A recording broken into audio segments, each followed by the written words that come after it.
E4, E4, County Jail, ADSEG. It just kicked off with us and the homies, and I just fell, just caught that 10-piece, and I'm up for a long road, a long, vicious, painful road ahead of me. But I didn't quit learning. Just because it was the penitentiary doesn't mean you quit learning. A lot of people do. You're sitting there and you're like, no, I would crush workouts and I'd continue learning. No. People out here even do it. They get stuck on negative situations, events, thoughts, and they can't move forward. They can't get nothing done each day because they're dwelling on negative situations that they can't even cure. The what ifs, the imaginary evils, actual situations that took place that are just plaguing them mentally. It's a form of karmic debt or habitual construction that keeps them locked in a negative mindset. That's where they're comfortable. So their mind drifts to that negativity and is comfortable there. Sometimes I see it as karmic debt if the person is acting out and then their clarity is taken. They're stuck on the past moment. Some people won't admit it, but they're just stuck on what they did for weeks, months, years on end, to where they can't even have one clear moment not thinking about it where it's plaguing their subconscious. But this is what it's all about, is continuing learning. All these steps, everything that I'm giving you, apply them, bring them together. Formulate your own pattern of thought. Habitually construct the mind that works for you. Even in the penitentiary, I saw sign language as a level up. Like, I had to learn that. That's what successful people are. They're curious. They go after difficult tasks and say, fuck that. I'm getting it. I'm learning that. There's no way. I've always told people, if one motherfucker on this planet did it, you could do it. And even if no one did it yet, you can do it. If you can imagine it, you can do it. And sign language was one of those things that when you first see it in the pen and you're just like, what the fuck is that dude saying? Because these motherfuckers slang it. They're doing it quick. So you gotta learn it. And I learned it right when I fell in county jail, ADSEG E4. Let me run it down to you. A, B, C, D, E, F, G, H, I, J, K, L, M, N, O, P, Q, R, S, T, U, V, W, X, Y, Z. We don't use Q much. See how I stumbled on Q? Nobody uses fucking Q. Nobody uses Q. If you're doing double letters, some people stack. So they would say, that's speed. So that would be S-P-E-E-D. Or some people wiggle. I wiggle if I'm far away. If I'm in a cell window, I stack. So if I'm far away, I'm just like S-P-D. But if I'm in a cell window, I'm going to go S-P-D. And I'm going to stack it. Just makes it cleaner. From far away, cell window, in an ADSEG unit or something, the stack is going to, even if someone misses the first few numbers, they'll see a stack and know what you're talking about. And the sad thing is, we're talking about drugs most of the time. So this is what runs the penitentiary. So you're having to assist people doing criminal acts all day long and catch extra time. So you're going to be talking in this format. It's going to be green. It's going to be white. It's going to be black. I mean, as long as you know certain words, you might make it. But fools are just literally having full crazy-ass conversations, and it can save your ass one time. It can save your ass.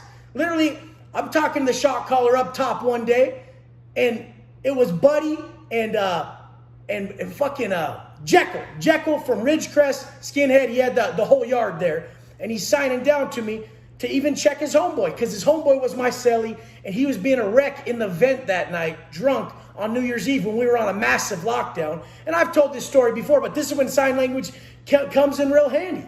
I mean, you got an old cellie who refuses to learn that shit, so he can't read what you're saying, and it's not gonna matter if he reads it or not. He's getting his ass whooping. So they sign down to me. They're like, handle it, handle it, but quick, and I got this.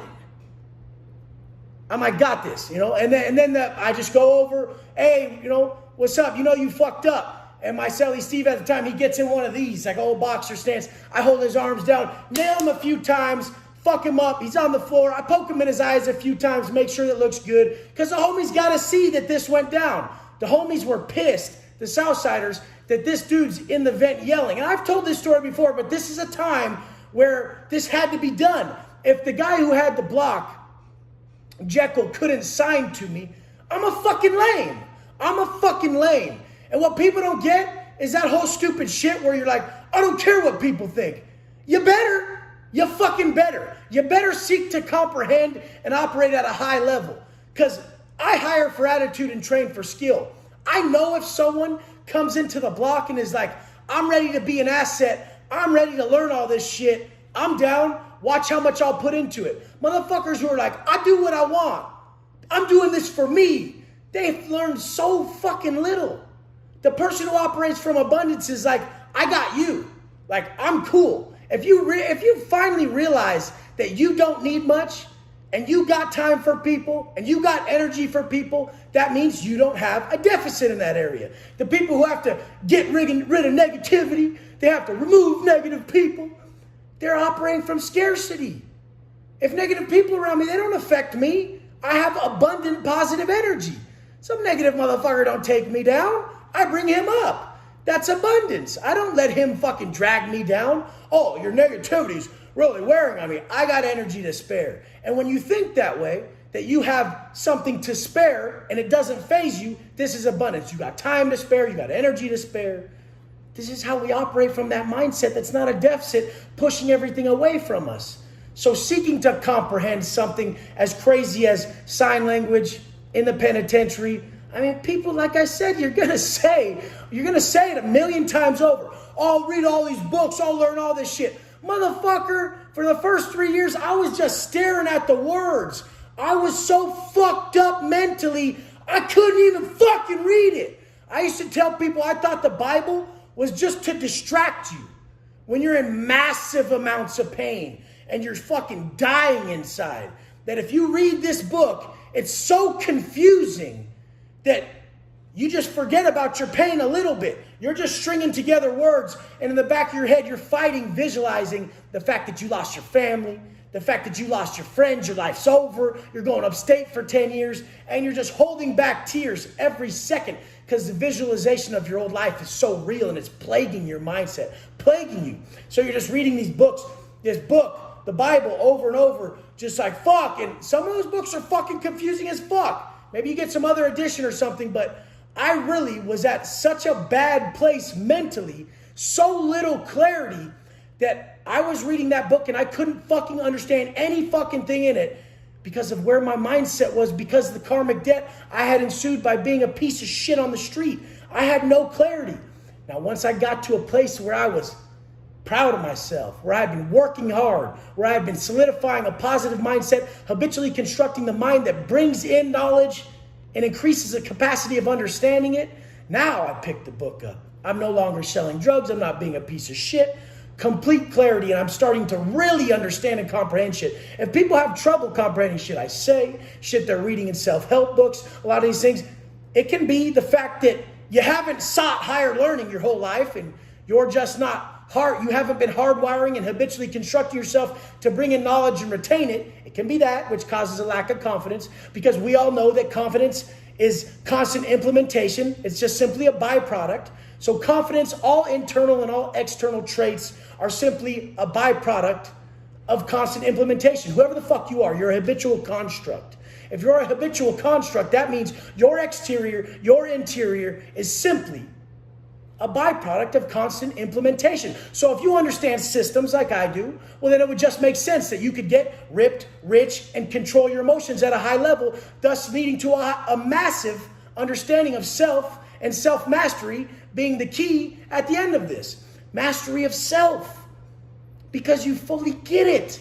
You fully get it. Your steps, everything you're doing each day, your actions are putting you exactly where you are. There's no blame game. So you seek to understand the knowledge. You increase your capacity for fucking being able to implement this in your daily life. And then you make a system. You don't rise to your goals, you fall to the strength of your system. Once your system is dialed, you're like this: family, fitness, finance. You're like this: mind, body, soul. You can look at it any fucking way. The morning for me is personal development. The second part of the day is business, and the later half of the day is family. But I can intermingle all this stuff if I have to, but it's better to separate it so you can have singular focus in each area. So that's why you get up so fucking early, because your family's sleeping anyways. So you can work on yourself at that time, do your personal development process, which is waking up early, because that's gratitude. Going straight into some reading and journaling with the intent to distribute, because we can't take wisdom from the universe and not give it back. And then we have to go straight into our workout. That's the rate of vibration increase, the PMA gathering. And then we go straight into our macros all day, which is baseline discipline increase. Discipline being the main precursor for success across the board. Being able to choose a positive thought, positive action over a negative thought or negative action is purely discipline. Like Viktor Frankl said, the space between stimulus and response is where we're most powerful. But anyways, the point is coming into prison, a lot of guys wouldn't learn sign language. They wouldn't fucking learn it. And that was a major problem. Anywhere you find yourself at, learn everything you can, implement everything you can to the capacity of how you know it, and you can kill it. How else did I come out jacked as fuck with just fucking magazines? Comprehension, massive capacity for understanding, and fucking follow through. Let's get it.